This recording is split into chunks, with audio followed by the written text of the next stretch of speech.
Hello everyone, welcome back to our channel Chandra's home world. ಇವತ್ತಿನ ವಿಡಿಯೋದಲ್ಲಿ new year day morning ವ್ಲಾಗ್ನ share ಮಾಡ್ತಾ ಇದ್ದೀನಿ. ಈ ಒಂದು ವಿಡಿಯೋದಲ್ಲಿ ನವ ವಸಂತ ಚೈತ್ರ ಮಾಸಕ್ಕೆ ನವ ಅಡುಗೆಗಳು ಅಂತ ಬೆಳಗಿನ ಬ್ರೇಕ್ಫಾಸ್ಟ್ಗೆ 9 ರೀತಿಯಾಗಿರುವಂಥ ಡಿಫ್ರೆಂಟ್ ಆಗಿರುವಂಥ ಬ್ರೇಕ್ಫಾಸ್ಟ್ ರೆಸಿಪೀಸ್ನ ಶೇರ್ ಮಾಡ್ತಾ ಇದ್ದೀನಿ. ನೀವ್ಯಾರಾದರೂ ನಿಮ್ಮ ಡೇನ ಮನೆಯಲ್ಲಿ ಸ್ಪೆಷಲ್ ಆಗಿ ಸೆಲೆಬ್ರೇಟ್ ಮಾಡ್ಕೊಳ್ಬೇಕು, ಮಕ್ಕಳಿಗೆಲ್ಲ ಕೂಡ ಸರ್ಪ್ರೈಸ್ ಆಗಿ ಕ್ರಿಯೇಟ್ ಮಾಡ್ಕೊಳ್ಬೇಕು ಅನ್ನೋದಾದರೆ ಈ ಒಂದು ವಿಡಿಯೋ ಡೆಫಿನೆಟ್ಲಿ ಹೆಲ್ಪ್ಫುಲ್ ಆಗುತ್ತೆ. ಮನೆಯಲ್ಲೇನೆ ಹೋಟೆಲ್ ರೀತಿಯಲ್ಲಿ ಬಫೆ ಸಿಸ್ಟಮಲ್ಲಿ ನಾವು ಯಾವ ರೀತಿ ಅರೇಂಜ್ ಮಾಡ್ಕೊಳ್ಬೋದು, ಅದು ಕೂಡ ಕ್ವಿಕ್ ಆಗಿ ಅನ್ನೋದನ್ನ ಶೇರ್ ಮಾಡ್ತೀನಿ. ಇಷ್ಟೊಂದು ಅಡುಗೆ ಎಲ್ಲನೂ ಮಾಡಬೇಕಾದ್ರೂ ಕೂಡ ಮನೆ ನೀಟಾಗಿರಬೇಕು ಅಂದರೂ ಕೂಡ ಯಾವ ರೀತಿ ಟಿಪ್ಸ್ನ ಫಾಲೋ ಮಾಡಬೇಕು ಅನ್ನೋದು ಕೂಡ ಈ ವಿಡಿಯೋದಲ್ಲಿ ನೀವು ನೋಡ್ಬೋದು. ಫಸ್ಟಿಗೆ ನ್ಯೂ ಇಯರ್ ದಿನ ಆಲ್ಮೋಸ್ಟ್ ಮನೆಯೆಲ್ಲ ಕೂಡ ಕ್ಲೀನ್ ಆಗಿದೆ. ಕ್ಲೀನಾಗಿರುವಂಥ ಮನೇನ ನೋಡಿದಾಗ ಒಂದು ರೀತಿ ಖುಷಿ ಆಗುತ್ತೆ ಅಲ್ವಾ. ಫಸ್ಟಿಗೆ ನಮ್ಮ ಸರೌಂಡಿಂಗ್ಸ್ನ ನಾವು ನೀಟಾಗಿ ಇಟ್ಕೊಂಡ್ರೆ ಬೇರೆ ಕೆಲಸಗಳನ್ನ ಮಾಡೋಕ್ಕೆ ನಮಗೂ ಕೂಡ ಉತ್ಸಾಹ ಬರುತ್ತೆ.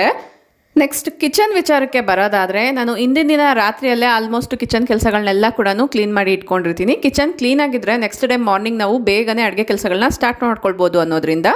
ಡಿಸೆಂಬರ್ 31 ನಾನು ಹೋಮ್ ಮೇಡ್ ಕಂಡೀಷ್ನರ್ನ ಮಾಡಿದ್ದೆ, ದಾಸವಾಳದ ಹೂಗಳನ್ನ ಉಪಯೋಗಿಸ್ಕೊಂಡು. ಕಂಡೀಷ್ನರ್ ಅಂತೂ ತುಂಬ ಚೆನ್ನಾಗಿ ಬಂದಿತ್ತು. ಇದನ್ನು ನಾನೀಗ ಬಾಟಲಲ್ಲಿ ಸ್ಟೋರ್ ಮಾಡ್ಕೊಳ್ತಾ ಇದ್ದೀನಿ. ಮನೆಯಲ್ಲಿ ನಾವು ಯೂಶ್ವಲಿ ತಲೆ ಸ್ನಾನ ಮಾಡಿದಾಗೆಲ್ಲ ಕಂಡೀಷ್ನರ್ ಏನು ಉಪಯೋಗಿಸ್ತೀವಿ ಕೆಮಿಕಲ್ ಬೇಸ್ಡು, ಅದ್ರ ಬದಲಾಗಿ ಈ ರೀತಿ ನ್ಯಾಚುರಲ್ ಆಗಿ ಮನೆಯಲ್ಲೇ ಪ್ರಿಪೇರ್ ಮಾಡಿಕೊಂಡು ಯೂಸ್ ಮಾಡ್ಕೊಳ್ಬೋದು. ಇದನ್ನು ಈ ರೀತಿ ಬಾಟಲಲ್ಲೆಲ್ಲ ಕೂಡ ಸ್ಟೋರ್ ಮಾಡಿ ಈಗ ಕಿಚನ್ ಎಲ್ಲ ಕೂಡ ಕ್ಲೀನ್ ಮಾಡ್ಕೊಂಡಿದ್ದೀನಿ. ಈಗಾಗಲೇ ಕಿಚನ್ ಕ್ಲೀನಿಂಗ್ಗೆ ಸಂಬಂಧಪಟ್ಟಿರುವಂಥ ಮೆನಿ ವೀಡಿಯೋಸ್ನ ನಮ್ಮ ಚಾನಲ್ಲಿ ಶೇರ್ ಮಾಡಿದ್ದೀನಿ. ಇಂಟ್ರೆಸ್ಟ್ ಇರೋರು ಕ್ಲೀನಿಂಗ್ ವಿಡಿಯೋ ಪ್ಲೇಲಿಸ್ಟಲ್ಲಿ ಹೋಗಿ ಚೆಕ್ ಮಾಡ್ಬೋದು. ಯೂಶುವಲಿ ಪ್ರತಿದಿನ ರಾತ್ರಿ ನಾನು ಸಿಂಕ್ ಇರ್ಬೋದು, ಕಿಚನ್ ಪ್ಲಾಟ್ಫಾರ್ಮ್ ಇರ್ಬೋದು ಎಲ್ಲ ಕ್ಲೀನ್ ಮಾಡ್ತೀನಿ. ಈ ರೀತಿ ನಾನು ಪ್ಲಾಟ್ಫಾರ್ಮ್ನೆಲ್ಲ ಕ್ಲೀನ್ ಮಾಡಬೇಕಾದ್ರೆ ಫ್ಲೋರ್ನ ಕೂಡ ಕ್ಲೀನ್ ಮಾಡ್ತೀನಿ. ಸಾಮಾನ್ಯವಾಗಿ ಸಣ್ಣ ಸಣ್ಣ ಜಿರಳೆಗಳು ಹುಳಗಳೆಲ್ಲ ಬರ್ತಿರುತ್ತೆ ಅಲ್ವಾ, ಅದಕ್ಕೆ ಇದೇ ಕಾರಣ ಆಗಿರ್ಬೋದು. ಅಡುಗೆ ಮನೆಯಲ್ಲಿ ಅಡುಗೆ ಮಾಡಬೇಕಾದ್ರೆ ಸಣ್ಣ ಸಣ್ಣ ಪದಾರ್ಥಗಳೆಲ್ಲ ಕೆಳಗಡೆ ಚೆಲ್ಲಿರುತ್ತೆ, ಅದನ್ನು ತಿನ್ನೋದಕ್ಕೋಸ್ಕರ ಸಣ್ಣ ಸಣ್ಣ ಹುಳಗಳು ಜಿರಳೆಗಳೆಲ್ಲ ಬರ್ತಾ ಇರುತ್ತೆ. ಅದು ಅವಾಯ್ಡ್ ಆಗಬೇಕು ಅನ್ನೋದಾದರೆ ಕಿಚನ್ನ ಕ್ಲೀನ್ ಮಾಡಿದಾಗ ಫ್ಲೋರ್ನ ಕೂಡ ಒಂದ್ಸರಿ ಕ್ಲೀನ್ ಮಾಡಿದ್ರೆ ನೋಡೋಕ್ಕೂ ನೀಟಾಗಿರುತ್ತೆ, ಹೈಜಿನಿಕ್ ಕೂಡ ಇರುತ್ತೆ. ಈಗ next day morning happy new year. First ನಿಮ್ಮೆಲ್ಲರಿಗೂ ಕೂಡ ಹೊಸ ವರ್ಷದ ಆರ್ಥಿಕ ಶುಭಾಶಯಗಳು. ಈಗ ಕಂಟೆಂಟ್ ವಿಚಾರಕ್ಕೆ ಬರೋದಾದರೆ, ನೆಕ್ಸ್ಟ್ ಡೇ ನಾನು ಬ್ರೇಕ್ಫಾಸ್ಟ್ಗೋಸ್ಕರ ಬಫೆ ಸಿಸ್ಟಮ್ ರೀತಿಯಲ್ಲಿ ಈ ರೀತಿ ಅರೇಂಜ್ ಮಾಡ್ಕೊಂಡಿದ್ದೀನಿ.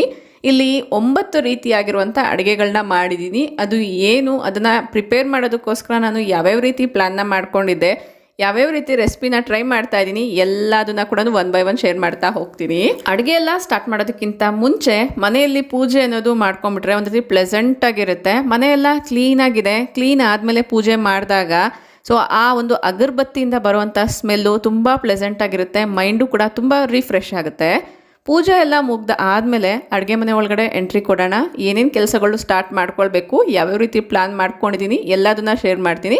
ಫಸ್ಟಿಗೆ ನಾನು ವೆಸಲ್ಸ್ನ ಏನು ಹಿಂದಿನ ದಿನ ವಾಶ್ ಮಾಡಿದ್ದೆ ಅದೆಲ್ಲದನ್ನ ಕೂಡ ಅದರ ಜಾಗದಲ್ಲಿ ಎತ್ತಿಡ್ತಾ ಇದ್ದೀನಿ. ಇವತ್ತಿನ ವಿಡಿಯೋದಲ್ಲಿ ಆದಷ್ಟು ನ್ಯಾಚುರಲ್ ಆಗಿರುವಂಥ ಸೌಂಡ್ಸ್ನ ಆ್ಯಡ್ ಮಾಡೋಣ ಅಂತ ಆಲ್ಮೋಸ್ಟ್ ಎಲ್ಲ ಕಡೆ ಕೂಡ ಬ್ಯಾಕ್ಗ್ರೌಂಡ್ ವಾಯ್ಸ್ನ ಮ್ಯೂಟ್ ಮಾಡಿದಿರ ಇಟ್ಟಿದ್ದೀನಿ. ಬಟ್ ಕೆಲವೊಂದು ಕಡೆ ತುಂಬ ಡಿಸ್ಟರ್ಬೆನ್ಸ್ ಇದೆ ಅನ್ನೋ ಕಡೆ ಮಾತ್ರ ಮ್ಯೂಟ್ ಮಾಡಿದ್ದೀನಿ. ಇನ್ನು ಈ ರೀತಿ ಪಾತ್ರೆಗಳೆಲ್ಲನೂ ಎತ್ತಿಡಬೇಕಾದ್ರೇ ತುಂಬ ಜನ ವಿಶಸ್ ಮಾಡೋಕ್ಕೆ ಕಾಲ್ ಮಾಡ್ತಾನೆ ಇರ್ತಾರಲ್ವ, ಪೇರೆಂಟ್ಸ್ ಇರ್ಬೋದು, ಫ್ರೆಂಡ್ಸ್ ಇರ್ಬೋದು. ಈ ರೀತಿ ಮಾತಾಡ್ಕೊಳ್ತಾನೆ ಪಾತ್ರೆಗಳೆಲ್ಲ ಕೂಡ ಅದರ ಜಾಗದಲ್ಲಿ ಆರ್ಗನೈಸ್ ಮಾಡ್ಕೊಂಡಿದ್ದೀನಿ. ಈಗ ನೋಡೋಣ ಬನ್ನಿ. ಒಂದು ಪಾತ್ರೆಯಲ್ಲಿ ವಡೆ ಮಾಡೋದಕ್ಕೋಸ್ಕರ ಕಡಲೆಬೇಳೆನ ನೆನೆಸಿಟ್ಕೊಂಡಿದ್ದೀನಿ. ಇನ್ನೊಂದು ಕಡೆ millets dosa idli batter ready ಆಗಿದೆ. ಒಂದೇ ಬ್ರೇಕ್ಫಾಸ್ಟ್ನ ಯೂಶ್ವಲಿ ಮಾಡ್ತಾನೆ ಇರ್ತೀವಿ, ಬಟ್ ಸ್ವಲ್ಪ ಸ್ಪೆಷಲ್ ಆಗಿರಲಿ, ಮಕ್ಕಳು ಕೂಡ ತುಂಬ ಇಷ್ಟಪಡ್ತಾರೆ ಅನ್ನೋದ್ರಿಂದ ಸ್ವಲ್ಪ ಜಾಸ್ತಿನೇ ಬ್ರೇಕ್ಫಾಸ್ಟ್ ಐಡಿಯಾಸ್ನ ಇವತ್ತಿನ ವಿಡಿಯೋದಲ್ಲಿ ನೀವು ನೋಡ್ಬೋದು. ಇನ್ನು ಒಂದು ಕುಕ್ಕರಲ್ಲಿ ನಾನು ಆಲೂಗಡ್ಡೆನ ಬೇಯಿಸಿದ್ದೀನಿ. ಈ ಒಂದು ಆಲೂಗಡ್ಡೆಯಿಂದ 2 ರೆಸಿಪಿ, ಒಂದು ಪಲ್ಯಕ್ಕೆ, ಇನ್ನೊಂದು ನಾರ್ಮಲ್ ಆಗಿ ಸಾಗು ಎಲ್ಲ ಮಾಡ್ತೀವಲ್ವ ಪೂರಿಗೋಸ್ಕರ ಅದಕ್ಕೆ. ಇಡ್ಲಿ ದೋಸೆ ಮಾಡ್ತಾ ಇದ್ದೀವಿ ಅಂದರೆ ಕಾಂಬಿನೇಷನ್ ಆಗಿ ಚಟ್ನಿ ಇರಲೇಬೇಕಾಗುತ್ತೆ. ಚಟ್ನಿ ಮಾಡೋದಕ್ಕೋಸ್ಕರ ಕಡಲೆ ಬೀಜನ ನಾನು ಉರಿಯೋದಕ್ಕೋಸ್ಕರ ಮೈಕ್ರೋವೇವಲ್ಲಿ ಇಡ್ತಾ ಇದ್ದೀನಿ. ನೀವು ಬೇಕಂದರೆ ನಾರ್ಮಲಾಗಿ ಬಾಣಲೆಯಲ್ಲೇ ಉರಿಬೋದು, ಬಟ್ ನಾನು ಯೂಶ್ವಲಿ ಮೈಕ್ರೋವೇವಲ್ಲೇ ಕಡಲೆ ಬೀಜನೆಲ್ಲ ಕೂಡ ಉರಿತಾ ಇರ್ತೀನಿ. ಒಂದು 6 ಮಿನಿಟ್ಸ್ಗೆ ಟೈಮರ್ನ ಸೆಟ್ ಮಾಡಿದ್ರೆ ಬೇರೆ ಕೆಲಸಗಳೆಲ್ಲ ಮಾಡ್ಕೊಳ್ಳೋಷ್ಟರಲ್ಲಿ ಅದೇ ಆಟೋಮೆಟಿಕ್ಕಾಗಿ ಆಫ್ ಆಗುತ್ತೆ. ಫಸ್ಟು ತರಕಾರಿಗಳನ್ನೆಲ್ಲ ಕೂಡ ಒಂದು ಕಡೆ ಇಟ್ಕೊಂಡಿದ್ದೀನಿ. ಇನ್ನೊಂದು ಕಡೆ ನಾನು ಪೂರಿ ಮಾಡೋದಕ್ಕೋಸ್ಕರ ಮಲ್ಟಿಗ್ರೈನ್ ಆಟ ಪೌಡರ್ನ ತೊಗೊಂಡು ಕಲಸಿ ಇಡ್ತಾ ಇದ್ದೀನಿ. ಅಂದರೆ ಮಲ್ಟಿಗ್ರೈನ್ ಆಟನ ನಾನು ಮನೆಯಲ್ಲೇ ಪ್ರಿಪೇರ್ ಮಾಡ್ಕೊಂಡಿದ್ದೆ. ನನಗೆ ಲಾಸ್ಟ್ ವಿಡಿಯೋದಲ್ಲಿ ಒಂದು ಕಮೆಂಟ್ ರಿಸೀವ್ ಆಗಿತ್ತು, ಈ ಒಂದು ಪೌಡರ್ ಹಾಳಾಗಲ್ವಾ ಅಂತ. ತುಂಬ ದಿನಗಳವರೆಗೂ ಕೂಡ ಫ್ರೆಶ್ ಆಗಿರುತ್ತೆ, ಅಂಟಿಲ್ ಅದರೊಳಗೆ ಏನಾದರೂ ವಾಟರ್ ಮಿಕ್ಸ್ ಆಯಿತು ಅಂದರೆ ಬೇಗನೆ ಹಾಳಾಗುತ್ತೆ. ಅದರ್ವೈಸ್ ನಾವು ನಾರ್ಮಲ್ ಆಗಿ ಮಾರ್ಕೆಟಿಂದ ತೊಗೊಂಡು ಬಂದಿರುವಂಥ ಗೋಧಿ ಹಿಟ್ಟು ಯಾವ ಥರ ಇರುತ್ತೋ ಅದಕ್ಕಿಂತ ಫ್ರೆಶ್ ಆಗೇ ಇರುತ್ತೆ. ಈ ರೀತಿ ಮಿಕ್ಸ್ ಮಾಡಿಬಿಟ್ಟು ಒಂದು ಸೈಡ್ಗೆ ಇಟ್ಕೊಳ್ತಾ ಇದ್ದೀನಿ. ಕುಕ್ಕರಲ್ಲಿ ಆಲೂಗಡ್ಡೆ ಏನು ಬೇಯಿಸ್ಕೊಂಡಿದ್ದೀನಿ ಅದನ್ನು ಸಪ್ರೇಟ್ ಮಾಡಿ ಇಟ್ಕೊಳ್ತಾ ಇದ್ದೀನಿ. ಇದೇ ಕುಕ್ಕರಲ್ಲೇ ನಾನು ಲೆಮನ್ ರೈಸ್ಗೋಸ್ಕರ ಅನ್ನ ಕೂಡ ಬೇಯಿಸೋಕ್ಕೆ ಇಡಬೇಕಾಗತ್ತೆ. ಅದಕ್ಕೋಸ್ಕರ ಈ ರೀತಿ ಬೆಂದಿರೋವಂಥ ಆಲೂಗಡ್ಡೆನೆಲ್ಲ ಕೂಡ ಒಂದು ಪ್ಲೇಟಲ್ಲಿ ತೆಗೆದಿಟ್ಕೊಂಡು ಕುಕ್ಕರ್ನ ನೀಟಾಗಿ ವಾಶ್ ಮಾಡಿಕೊಂಡು ಅದೇ ಕುಕ್ಕರಲ್ಲಿ ರೈಸ್ನ ಹಾಕಿ ವಾಶ್ ಮಾಡಿ ಆಮೇಲೆ ನಾನು ಅನ್ನಕ್ಕೆ ಇಡ್ತಾ ಇದ್ದೀನಿ.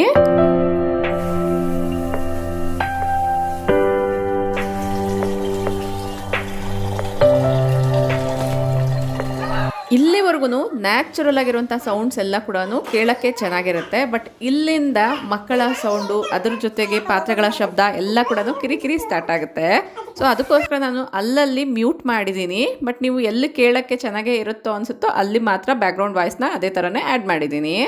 ಒಂದು ಕಡೆ ಅನ್ನಕ್ಕೆ ಇಟ್ಟಿದ್ದೀನಿ, ಇನ್ನೊಂದು ಕಡೆ ಚಟ್ನಿಗೋಸ್ಕರ ಒಂದು ಪುಟ್ಟದಾಗಿರುವಂಥ ಬೌಲ್ನ ತೊಗೊಂಡಿದ್ದೀನಿ. ಅದೇ ಬೌಲಲ್ಲಿ ನಾನು ಚಟ್ನಿ ಕೂಡ ರೆಡಿ ಮಾಡಿದಾದಮೇಲೆ ಮಿಕ್ಸ್ ಮಾಡಿ ಇಡ್ಬೋದು ಅನ್ನೋದ್ರಿಂದ ಸ್ವಲ್ಪ ಎಣ್ಣೆನ ಹಾಕಿ ಸ್ವಲ್ಪ ಹಸಿಮೆಣಸು ಮತ್ತು ಕರಿಬೇವನ್ನ ಹಾಕ್ಕೊಂಡಿದ್ದೀನಿ. ಅಂದರೆ ಟೇಸ್ಟ್ಗೆ ಎಷ್ಟು ಬೇಕೋ ಖಾರಕ್ಕೆ ತಕ್ಕಂಗೆ ಹಸಿಮೆಣಸನ್ನ ಹಾಕ್ಕೊಂಡು ಈಗ ಫ್ರೈ ಮಾಡ್ಕೊಳ್ತಾ ಇದ್ದೀನಿ. ಫ್ರೈ ಮಾಡಬೇಕಾದ್ರೆ ಮೇಲೆ ಕೆಳಗಡೆ ಎಲ್ಲ ಕೂಡ ಸಿಡಿಯುತ್ತೆ ಅಲ್ವಾ ಎಣ್ಣೆ, ಅದಕ್ಕೋಸ್ಕರ ಒಂದು ಲಿಡ್ನ ಕ್ಲೋಸ್ ಮಾಡ್ಕೊಂಡಿದ್ದೀನಿ. ಮಿಕ್ಸಿ ಜಾರ್ನ ತೊಗೊಂಡು ಆಗಲೇ ನಾನು ಫ್ರೈ ಮಾಡೋಕ್ಕೆ ಇಟ್ಟಿರುವಂಥ ಕಡಲೆಬೀಜ ಎಲ್ಲ ಕೂಡ ಚೆನ್ನಾಗಿ ಫ್ರೈ ಆಗಿದೆ. ಎಷ್ಟು ಬೇಕೋ ನೋಡಿಕೊಂಡು ಮಿಕ್ಸಿ ಜಾರಲ್ಲಿ ಹಾಕ್ಕೊಳ್ತಾ ಇದ್ದೀನಿ. ಇದ್ರ ಜೊತೆಗೆ ನಾವು ಫ್ರೈ ಮಾಡಿ ಇಟ್ಕೊಂಡಿರುವಂತಹ ಹಸಿಮೆಣಸು ಕರಿಬೇವನ್ನ ಹಾಕ್ಕೊಳ್ಬೇಕಾಗತ್ತೆ. ರೆಸಿಪೀಸು ಜಾಸ್ತಿ ಇರೋದ್ರಿಂದ ಕೊತ್ತಂಬರಿ ಸೊಪ್ಪನ್ನ ಸ್ವಲ್ಪ ಜಾಸ್ತಿನೇ ತೆಗೆದು ವಾಶ್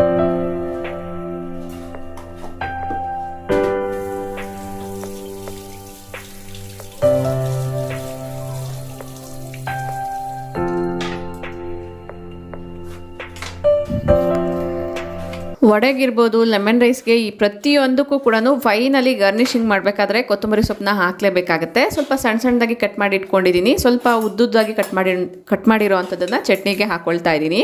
ಇದರಲ್ಲಿ ರುಚಿಗೆ ತಕ್ಕಷ್ಟು ಉಪ್ಪು ಮತ್ತು ಸ್ವಲ್ಪ ಬೆಳ್ಳುಳ್ಳಿ, ಒಂದು 2 ಎಸಳಷ್ಟು ಹಾಕಿದ್ರೆ ಸಾಕಾಗುತ್ತೆ. ಬೆಳ್ಳುಳ್ಳಿನ ಕಡಿಮೆನೇ ಹಾಕಿ, ಇಲ್ಲಾಂದರೆ ಬೆಳ್ಳುಳ್ಳಿ ಸ್ಮೆಲ್ ಜಾಸ್ತಿನೇ ಬರುತ್ತೆ. ಸ್ವಲ್ಪ ಹುಣಸೆ ಹಣ್ಣನ್ನ ಕೂಡ ಹಾಕಿ ಮಿಕ್ಸಿಯಲ್ಲಿ ತರಿಯಾಗಿ ರುಬ್ಕೊಂಬರ್ಬೇಕಾಗತ್ತೆ. ನಿಮಗೆ ಇಷ್ಟ ಇದ್ದರೆ ನುಣ್ಣಗೆ ರುಬ್ಕೊಳ್ಬೋದು. ಅದರ್ವೈಸ್ ನಿಮಗೆ ನಾರ್ಮಲಿ ಹೋಟೆಲ್ ಸ್ಟೈಲ್ ಬೇಕು ಅನ್ನೋದಾದರೆ ಗ್ರೈಂಡರಲ್ಲಿ ಏನಾದರೂ ಇದ್ದರೆ, ಅಂದರೆ ಕುಟ್ಟದಿದ್ದರೆ ಅದರಲ್ಲಿ ರುಬ್ಕೊಳ್ಬೋದು. ಅದರ್ವೈಸ್ ಸ್ವಲ್ಪ ತರಿಯಾಗಿ ಮಿಕ್ಸಿ ಜಾರಲ್ಲಿ ಕೂಡ ಮಿಕ್ಸಿಗೆ ಹಾಕ್ಕೊಳ್ಬೋದು. ಈಗ ನಾನು ಅದೇ ಬಟ್ಲಲ್ಲೇ ಒಗ್ಗರಣೆ ಕೂಡ ಮಾಡ್ಕೊಂಡಿದ್ದೀನಿ ಚಟ್ನಿಗೆ. ಈಗ ಅದರಲ್ಲೇ ಚಟ್ನಿನ ನಾನು ರುಬ್ಕೊಂಬಂದಿದ್ದೀನಲ್ವ, ಅದರಿಂದ ಟ್ರಾನ್ಸ್ಫರ್ ಮಾಡಿಕೊಂಡು ಈ ರೀತಿ ಕನ್ಸಿಸ್ಟೆನ್ಸಿ ಕರೆಕ್ಟಾಗಿ ಮಿಕ್ಸ್ ಮಾಡಿ ಸೈಡ್ಗೆ ಇಟ್ಕೊಳ್ತಾ ಇದ್ದೀನಿ. ಇಲ್ಲಿಗೆ ಒಂದು ರೆಸಿಪಿ ರೆಡಿ ಆಯಿತು. ಇದನ್ನು ಸೈಡ್ಗೆ ಇಟ್ಕೊಂಡು ಉಳಿದಿರೋವಂಥದ್ದನ್ನು ಕೂಡ ಸ್ಟಾರ್ಟ್ ಮಾಡ್ಕೊಳ್ತೀನಿ. ಅದೇ ಮಿಕ್ಸಿ ಜಾರಲ್ಲೇ ನಾನು ಕಡಲೆಬೇಳೆನ ಏನು ನೆನೆಸಿಟ್ಕೊಂಡಿದ್ದೆ ಅದನ್ನು ಹಾಕ್ಕೊಳ್ತಾ ಇದ್ದೀನಿ. ಆಲ್ಮೋಸ್ಟ್ ನಾನು ಮಾರ್ನಿಂಗೇ ಇದನ್ನು ನೆನೆಸಿಟ್ಟಿರೋದ್ರಿಂದ ಪರ್ಫೆಕ್ಟಾಗಿ ನೆಂದಿದೆ. ಇದರಲ್ಲೇ ನಾನು ಕಟ್ ಮಾಡಿ ಇಟ್ಕೊಂಡಿರುವಂಥ ಶುಂಠಿ ಮತ್ತು ಬೆಳ್ಳುಳ್ಳಿನ ಹಾಕ್ಕೊಳ್ತೀನಿ. ಪುದೀನಾನ ಗೊತ್ತಾ? ವಿದಾಯ್ತು ನೋಡಿ. Thank you. ಈ ಪ್ರಿಪ್ರೇಷನ್ಸ್ ಎಲ್ಲ ಮಾಡ್ಕೊಳ್ಬೇಕಾದ್ರೆ ಮಕ್ಕಳು ಕೂಡ ಟೆರೆಸಲ್ಲಿರುವಂಥ ಪುದೀನಾನ ಅವರೇ ಹೋಗಿ ಕಟ್ ಮಾಡ್ಕೊಂಬಂದು ಕೊಟ್ಟಿದ್ರು. ಯೂಶ್ವಲಿ ಮಕ್ಕಳಿಗೆ ಕೆಲವೊಂದು ಸೊಪ್ಪು, ಈ ತುಳಸಿ ಗಿಡ ಇರ್ಬೋದು, ಪುದೀನ, ಇದೆಲ್ಲ ಕೂಡ ಅರ್ಥ ಆಗಲ್ಲ ಸ್ಟಾರ್ಟಿಂಗ್ ಡೇಸಲ್ಲಿ. ಬಟ್ ನಾವು ಪದೇ ಅಭ್ಯಾಸ ಮಾಡಿಸ್ತಿದ್ರೆ ಅವ್ರಿಗೂ ಕೂಡ ನೀಟಾಗಿ ಗೊತ್ತಾಗುತ್ತೆ.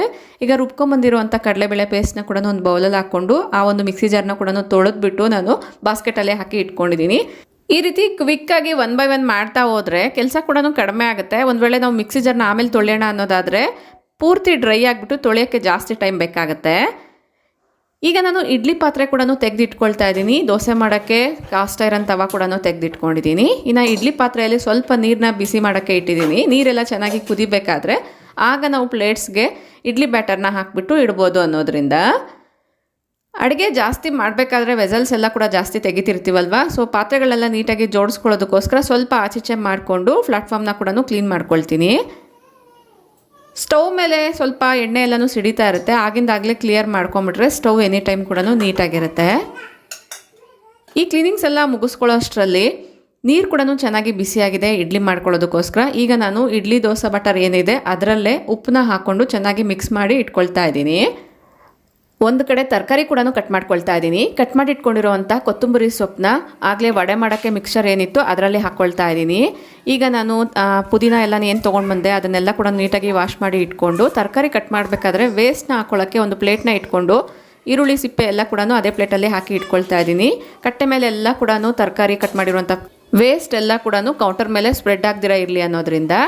ಅಷ್ಟರಲ್ಲಿ ತವ ಕೂಡ ಬಿಸಿಯಾಗಿತ್ತು. ಎಣ್ಣೆನ ಸ್ವಲ್ಪ ಸ್ಪ್ರೇ ಮಾಡ್ಕೊಳ್ತಾ ಇದ್ದೀನಿ. ಎಣ್ಣೆ ಸ್ಪ್ರೇ ಮಾಡಿದಾದ್ಮೇಲೆ ಪೂರ್ತಿ ತಣ್ಣಗಾಗೋವರೆಗೂ ಸ್ಟವ್ನ ಆಫ್ ಮಾಡ್ಕೊಳ್ಬೇಕಾಗತ್ತೆ.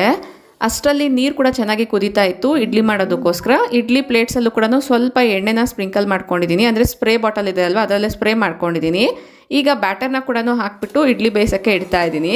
ಇದೇ ಪಾತ್ರೆಯಲ್ಲೇ ಇಡ್ಲಿನ ಕೂಡ ಸರ್ವಿಂಗ್ಗೆ ಇಡೋಣ ಅನ್ನೋದ್ರಿಂದ, ಯಾಕಂದರೆ ನೀರು ಬಿಸಿ ಇದ್ದರೆ ಅಲ್ಲಿವರೆಗೂ ಕೂಡ ಇಡ್ಲಿ ಬಿಸಿ ಇರುತ್ತೆ ಅಲ್ವಾ, ಅದಕ್ಕೋಸ್ಕರ. ಈಗ ತವಾ ಕೂಡ ಪೂರ್ತಿ ಬಿಸಿಯಾಗಿದೆ, ಅದನ್ನು ಸೈಡ್ಗೆ ಇಟ್ಬಿಡ್ತಾ ಇದ್ದೀನಿ. ಪಲ್ಯ ಮಾಡೋದಕ್ಕೋಸ್ಕರ ಯೂಶ್ವಲಿ ನಾನು ಕ್ಯಾಸ್ಟ್ ಐರನ್ ಪ್ಯಾನ್ನ ಯೂಸ್ ಮಾಡ್ತೀನಿ, ಬಟ್ ಇವತ್ತು ಸ್ವಲ್ಪ ರೆಸಿಪೀಸ್ ಎಲ್ಲ ಜಾಸ್ತಿ ಮಾಡ್ತಾ ಇರೋದ್ರಿಂದ ಒಂದೇ ಪಾತ್ರೆಯಲ್ಲಿ 2 ರೆಸಿಪಿನ ಮಾಡೋಣ ಅನ್ನೋದ್ರಿಂದ ಈ ಒಂದು ಪಾತ್ರೆನ ತೊಗೊಂಡಿದ್ದೀನಿ. ಈಗ ಪಲ್ಯನ ಮಾಡ್ಕೊಳ್ತಾ ಇದ್ದೀನಿ. ಯೂಶ್ವಲಿ ಆಲೂಗಡ್ಡೆ ಪಲ್ಯನ ನೀವೆಲ್ಲರೂ ಯಾವ ಥರ ಮಾಡ್ತೀರೋ ಅದೇ ಥರನೇ ಮಾಡ್ತೀನಿ. ಎಣ್ಣೆ ಬಿಸಿ ಆಗೋಷ್ಟರಲ್ಲಿ ಅದಕ್ಕೆ ಬೇಕಾಗಿರುವಂಥ ಈರುಳ್ಳಿ ಮತ್ತು ಹಸಿಮೆಣಸನ್ನ ಕಟ್ ಮಾಡ್ಕೊಳ್ತಾ ಇದ್ದೀನಿ. ಈಗ ಸಾಸಿವೆ, ಜೀರಿಗೆ, ಇಂಗು, ಕಡಲೆಬೇಳೆ, ಉದ್ದಿನಬೇಳೆ ಎಲ್ಲನೂ ಹಾಕ್ಕೊಂಡು ಒಗ್ಗರಣೆ ಮಾಡ್ಕೊಳ್ತಾ ಇದ್ದೀನಿ. ಇದರಲ್ಲೇ ಸ್ವಲ್ಪ ಕರಿಬೇವನ್ನ ಹಾಕ್ಕೊಂಡಿದ್ದೀನಿ. ಫ್ರೆಶ್ ಆಗಿರುವಂಥ ಕರಿಬೇವನ್ನ ಹಾಕ್ಕೊಂಡ್ರೆ ಬೆಟರು.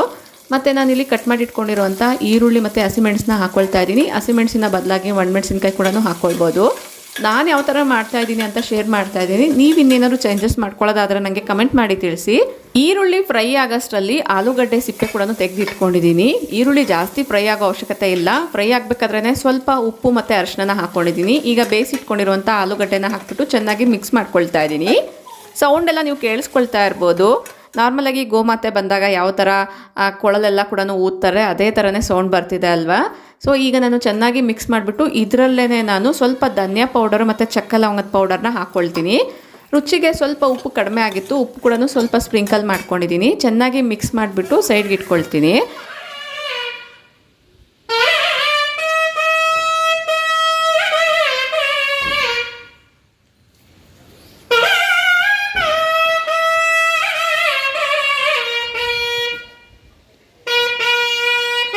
ಕೊಡು ಕೊಡು, ಈ ಕಡೆ ಬಾ, ಅಕ್ಕ ಕೈ ಕೊಡು. ಕೊಡು ಪೂರ್ವಿ.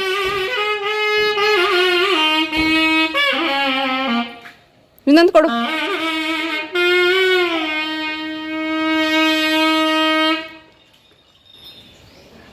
ಕಾಸ ಅಂಕಲ್ ಕೈ ಕೊಟ್ಬಿಡು.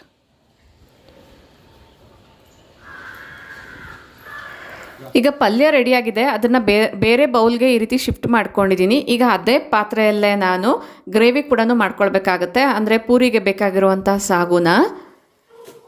ಇಲ್ಲಿ ವಡೆಗೆ ಬೇಕಾಗಿರುವಂಥ ಪುದೀನ ಎಲ್ಲ ಕೂಡ ಕಟ್ ಮಾಡ್ಕೊಳ್ತಾ ಇದ್ದೀನಿ. ಅದ್ರ ಜೊತೆಗೇ ನಾನು ಸಾಗುಗೆ ಬೇಕಾಗಿರುವಂಥ ತರಕಾರಿಗಳನ್ನ ಕೂಡ ಕಟ್ ಮಾಡಿ ಸೈಡ್ಗೆ ಇಟ್ಕೊಳ್ತೀನಿ. ಆದಷ್ಟು ಮೆಣಸಿನ್ಕಾಯಿನ ಕಟ್ ಮಾಡಬೇಕಾದ್ರೆ ಕೈಯೆಲ್ಲ ಕೂಡ ಉರಿಯಾಗುತ್ತೆ ಅನ್ನೋದಾದರೆ ಸ್ವಲ್ಪ ಎಣ್ಣೆನ ಹಚ್ಕೊಂಡು ಕಟ್ ಮಾಡ್ಕೊಳ್ಳಿ. ಇಲ್ಲ ಅಂದರೆ ಸೆನ್ಸಿಟಿವ್ ಸ್ಕಿನ್ ಇರೋ ಅಂಥವ್ರಿಗೆ ಕೈಯೆಲ್ಲ ಕೂಡ ಉರಿಯಾಗೋ ಚಾನ್ಸ್ ಇರುತ್ತೆ. ಇಡ್ಲಿ ಕೂಡ ಪರ್ಫೆಕ್ಟಾಗಿ ಬಂದಿದೆ, ಸೈಡ್ಗೆ ಇಟ್ಕೊಂಡಿದ್ದೀನಿ. ಈಗ 2 ಒಲೆ ಮೇಲೆ ಕೂಡ ಪಾತ್ರೆ ಇಟ್ಕೊಂಡಿದ್ದೀನಿ. ಒಂದು ಕಡೆ ನಾನು ಲೆಮನ್ ರೈಸ್ ಮಾಡೋದಕ್ಕೋಸ್ಕರ, ಇನ್ನೊಂದು ಕಡೆ ಸಾಗುನ ಮಾಡೋದಕ್ಕೋಸ್ಕರ. ಅಟ್ ಎ ಟೈಮ್ ಸಿಂಪಲ್ಲಾಗಿ ಎರಡನ್ನೂ ಕೂಡ ಮಾಡ್ಕೊಳ್ತಾ ಇದ್ದೀನಿ. ಅಂದರೆ ಎರಡಕ್ಕೂ ಹಾಕುವಂಥ ತರಕಾರಿಗಳೆಲ್ಲ ಸೇಮ್ ಇದ್ದಿದ್ದರಿಂದ ಸೊ ಆಲ್ಮೋಸ್ಟ್ ಎರಡಕ್ಕೂ ಕೂಡ ಅಟ್ ಎ ಟೈಮೇ ಹಾಕ್ಕೊಂಡು, ಅಂದರೆ ಸಾಸಿವೆ, ಜೀರಿಗೆ ಇದೆಲ್ಲ ಕೂಡ ಒಂದೇ ಸರಿನೇ ಹಾಕ್ಕೊಂಡು ಈ ಎರಡನ್ನ ಕೂಡ ಫಿನಿಶ್ ಮಾಡ್ಕೊಳ್ತಾ ಇದ್ದೀನಿ. ಈಗ ಸ್ವಲ್ಪ ಶುಂಠಿನ ಕೂಡ ತುರಿದ್ಬಿಟ್ಟು ಹಾಕ್ಕೊಳ್ತಾ ಇದ್ದೀನಿ. ಈರುಳ್ಳಿ, ಬೆಳ್ಳುಳ್ಳಿ ಎಲ್ಲ ಕೂಡ ಕಟ್ ಮಾಡಿ ಏನು ರೆಡಿ ಮಾಡಿ ಇಟ್ಕೊಂಡಿದ್ದೆ, ತುಂಬಾ ಯೂಸ್ಫುಲ್ ಆಗುತ್ತೆ. ಅಂದರೆ ತರಕಾರಿ ರೆಡಿ ಇದ್ದರೆ ಅಡುಗೆ ಮಾಡಬೇಕಾದ್ರೆ ಕ್ವಿಕ್ಕಾಗಿ 1 ಬೈ 1 ಹಾಕ್ಕೊಳ್ಬೋದು. ಈರುಳ್ಳಿ ಎಲ್ಲ ಚೆನ್ನಾಗಿ ಫ್ರೈ ಆದಮೇಲೆ ಈಗ ನಾನು ಟೊಮೊಟೊ ಕೂಡ ಹಾಕ್ಕೊಂಡಿದ್ದೀನಿ. ನಾನು ಆಲೂಗಡ್ಡೆ ಸಾಗುನ ಮಾಡ್ತಾ ಇರೋದ್ರಿಂದ ಆಲೂಗಡ್ಡೆ ಕೂಡ ಆಲ್ರೆಡಿ ಬೇಯಿಸಿ ಇಟ್ಕೊಂಡಿರೋದ್ರಿಂದ ಬೇಯಿಸಿರುವಂಥ ಆಲೂಗಡ್ಡೆನ ಅದರಲ್ಲಿ ಹಾಕ್ಕೊಂಡಿದ್ದೀನಿ. ನಾನು ಲೆಮನ್ ರೈಸ್ ರೆಸಿಪಿ ಅಂತೂ ತುಂಬ ಸರಿ ಶೇರ್ ಮಾಡಿದ್ದೀನಿ. ಗೊಜ್ಜನ್ನ ಸ್ವಲ್ಪ ಸೈಡಿಗೆ ತೆಗೆದಿಟ್ಕೊಂಡು ಈಗ ಬೆಂದಿರೋವಂಥ ರೈಸ್ನ ಕೂಡ ಹಾಕ್ಕೊಳ್ತೀನಿ. ಇನ್ನೊಂದು ಕಡೆ ನಾನು ವಡೆಗೆ ಬೇಕಾಗಿರೋವಂಥ ಸ್ವಲ್ಪ ಕರಿಬೇವನ್ನ ಕೂಡ ಕಟ್ ಮಾಡಿ ಹಾಕ್ಕೊಳ್ತಾ ಇದ್ದೀನಿ. ಲೆಮನ್ ರೈಸ್ ಮಿಕ್ಸ್ ಮಾಡೋದಕ್ಕೋಸ್ಕರ ಮನೆಯವರು ಹೆಲ್ಪ್ ಮಾಡ್ತಿದ್ರು. ಅಷ್ಟರಲ್ಲಿ ಉಳಿದಿರುವಂಥ ತರಕಾರಿ ಎಲ್ಲ ಕೂಡ ಕಟ್ ಮಾಡ್ಕೊಂಡಿದ್ದೀನಿ.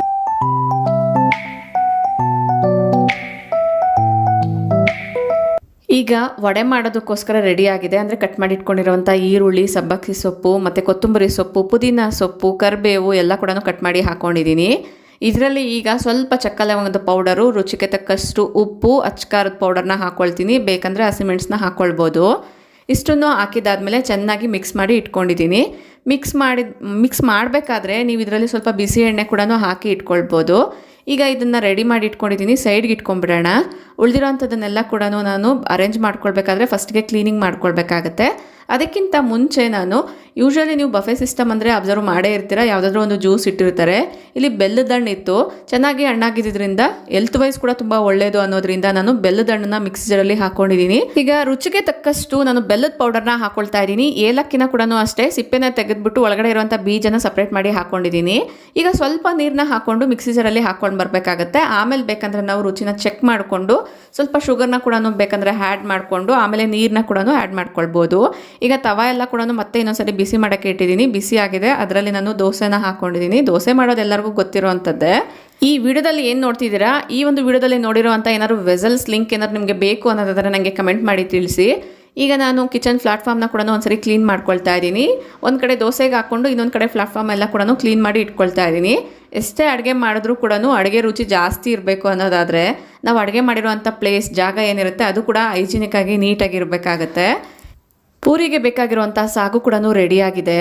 ಈಗ ನಾನು ಸ್ಟವ್ನ ಆಫ್ ಮಾಡಿ ಇದನ್ನು ಕೂಡ ಸೈಡ್ಗೆ ಇಟ್ಕೊಳ್ತೀನಿ. ಅಷ್ಟರಲ್ಲಿ ನಾನು ದೋಸೆ ಕೂಡ ಒಂದು ಕಡೆ ಹಾಕ್ಕೊಳ್ತಾ ಇದ್ದೀನಿ. At a time multitasking ಮಾಡ್ಕೊಳ್ಬೇಕಾಗತ್ತೆ. ಈಗ ಮಿಕ್ಸಿ ಜಾರಲ್ಲಿ ಹಾಕ್ಕೊಂಬಂದಿರುವಂಥ ಜ್ಯೂಸ್ ಏನಿದೆ ಅದಕ್ಕೆ ಕನ್ಸಿಸ್ಟೆನ್ಸಿ ತಕ್ಕಂಗೆ ನೋಡಿಕೊಂಡು ನೀರನ್ನ ಕೂಡ ಎಕ್ಸ್ಟ್ರಾ ಆ್ಯಡ್ ಮಾಡಿಕೊಂಡು ಏನಾದರೂ ಟೇಸ್ಟಿಗೆ ಇನ್ನೂ ಸ್ವಲ್ಪ ಬೆಲ್ಲ ಬೇಕು ಅಂದರೆ ಬೆಲ್ಲ ಕೂಡ ಹಾಕಿ ಸ್ವಲ್ಪ ನೀರನ್ನ ಕೂಡ ಹಾಕಿ ಮಿಕ್ಸಿ ಜಾರಲ್ಲಿ ಅಂದರೆ ಇನ್ನೊಂದು ಸರಿ ಮಿಕ್ಸಿ ಮಾಡ್ಕೊಂಬರ್ಬೇಕಾಗತ್ತೆ, ಈವನ್ ಆಗಿ ಸ್ಪ್ರೆಡ್ ಆಗೋದಕ್ಕೋಸ್ಕರ, ಅಂದರೆ ಶುಗರು. ಈಗ ಈ ಒಂದು ಕೌಂಟರ್ನ ನೀಟಾಗಿ ಒಂದ್ಸರಿ ಒರೆಸಿ ಇಟ್ಕೊಳ್ತಾ ಇದ್ದೀನಿ. ಇದೇ ಕೌಂಟರ್ ಮೇಲೆ ನಾನು ಬಫೆ ಸಿಸ್ಟಮ್ ರೀತಿ 1 by 1 ಎಲ್ಲದನ್ನು ಕೂಡ ಅರೇಂಜ್ ಮಾಡ್ಕೊಳ್ಬೇಕಾಗತ್ತೆ. ಅದಕ್ಕೋಸ್ಕರ ಇಲ್ಲಿವರೆಗೂ ಏನೇನು ಅಡುಗೆ ರೆಡಿ ಮಾಡಿ ಇಟ್ಕೊಂಡಿದ್ದೀನಿ ಅದೆಲ್ಲ ಕೂಡ ಜೋಡಿಸ್ಕೊಳ್ತಾ ಇದ್ದೀನಿ. ಸಾಗು ಇರ್ಬೋದು, ಇಡ್ಲಿ, ಪಲ್ಯ, ಚಟ್ನಿ, ಆಮೇಲೆ ಜ್ಯೂಸ್ ಎಲ್ಲ ಏನು ರೆಡಿ ಮಾಡಿದೆ ಎಲ್ಲದನ್ನು ಕೂಡ ಇಟ್ಕೊಳ್ತಾ ಇದ್ದೀನಿ. ಇನ್ನು ಉಳಿದಿರುವಂಥದ್ದೆಲ್ಲ ಏನಿದೆ ಅದನ್ನೆಲ್ಲ 1 by 1 ಇಲ್ಲಿ ನಾನು ಮತ್ತೆ ಸೇರಿಸ್ತಾ ಹೋಗಬೇಕಾಗತ್ತೆ. ಮಧ್ಯದಲ್ಲಿ ಈಗ ದೋಸೆ ಕೂಡ ರೆಡಿ ಆಗಿದೆ. ಜ್ಯೂಸ್ನ ಅರೇಂಜ್ ಮಾಡಿದ್ದೀನಿ. ಜ್ಯೂಸಿಗೆ ಬೇಕಾಗಿರುವಂಥ ಗ್ಲಾಸಸ್ನ ಕೂಡ ಇಡ್ತೀನಿ.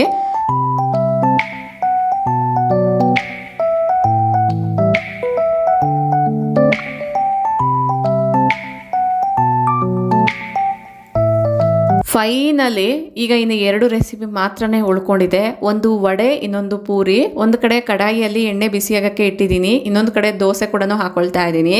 ಈಗ ವಡೆ ಎಲ್ಲನೂ ರೆಡಿ ಆಗಿದೆ. ರೆಸಿಪಿಗಳೆಲ್ಲ ಜಾಸ್ತಿ ಇರೋದ್ರಿಂದ ಜಸ್ಟ್ ಲಿಮಿಟೆಡಾಗಿ ಮಾತ್ರನೇ ಮಾಡ್ತಾ ಇದ್ದೀನಿ. ವಡೆ ಕೂಡ ಜಸ್ಟ್ ಒಂದು ಬ್ಯಾಚ್ ಮಾತ್ರನೇ ಹಾಕಿದ್ದೆ. ಈಗ ಪೂರಿ ಕೂಡ ಮಾಡ್ಕೊಳ್ತಾ ಇದ್ದೀನಿ. ಒಬ್ಬೊಬ್ಬರಿಗೆ 2 ಪೂರಿ ರೀತಿಯಲ್ಲಿ 8 ಪೂರಿ ಮಾತ್ರನೇ ಮಾಡ್ಕೊಂಡಿದ್ದೀನಿ. ಮಲ್ಟಿಗ್ರೈನ್ ಗೋಧಿ ಹಿಟ್ಟಿಂದ ಪೂರಿ ಮಾಡಿದ್ರು ಕೂಡ ಚೆನ್ನಾಗಿ ಉಬ್ಬಿ ಬಂದಿತ್ತು. ಇಂಟ್ರೆಸ್ಟ್ ಇರೋರು ಟ್ರೈ ಮಾಡ್ಬೋದು.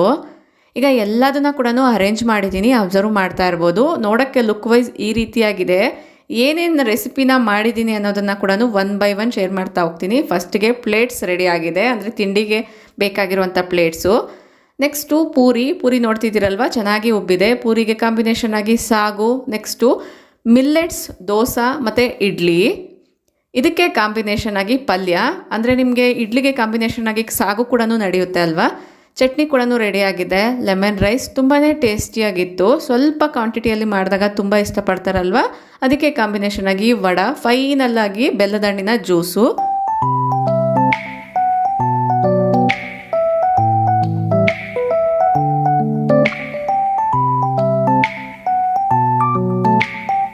ಐ ಹೋಪ್ ಈ ಒಂದು ವಿಡಿಯೋ ನಿಮ್ಮೆಲ್ಲರಿಗೂ ಕೂಡ ಮೋಟಿವೇಶ್ನಲ್ ಆಗಿ ಇಂಟ್ರೆಸ್ಟಿಂಗ್ ಆಗಿರುತ್ತೆ ಅನ್ನೋದ್ರಿಂದನೇ ಶೇರ್ ಮಾಡಿದ್ದೀನಿ.